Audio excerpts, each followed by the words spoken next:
12-ാം സങ്കീർത്തനം. യഹോവേ രക്ഷിക്കണമേ, ഭക്തന്മാരില്ലാതെ പോകുന്നു, വിശ്വസ്തന്മാർ മനുഷ്യപുത്രന്മാരിൽ കുറഞ്ഞിരിക്കുന്നു. ഓരോരുത്തൻ താൻ്റെ കൂട്ടുകാരനോട് വ്യാജം സംസാരിക്കുന്നു.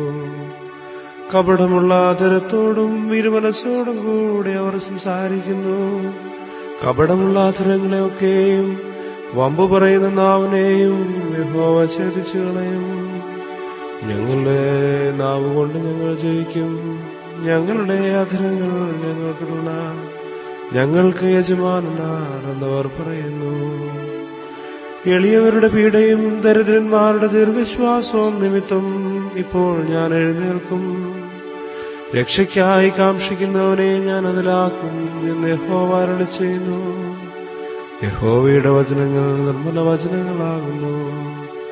നിലത്ത് ഉരയിൽ ഉരുക്കി 7 പ്രാവശ്യം ശുദ്ധി ചെയ്ത വെള്ളി പോലെ തന്നെ യഹോവേ, നീ അവരെ കാത്തുകൊള്ളും. ഈ തലമുറയിൽ നിന്ന് നീ അവരെ എന്നും സൂക്ഷിക്കും. മനുഷ്യപുത്രന്മാരുടെ വഷളത്വം പ്രബലപ്പെടുമ്പോൾ ദുഷ്ടന്മാർ എല്ലായിടവും സഞ്ചരിക്കുന്നു.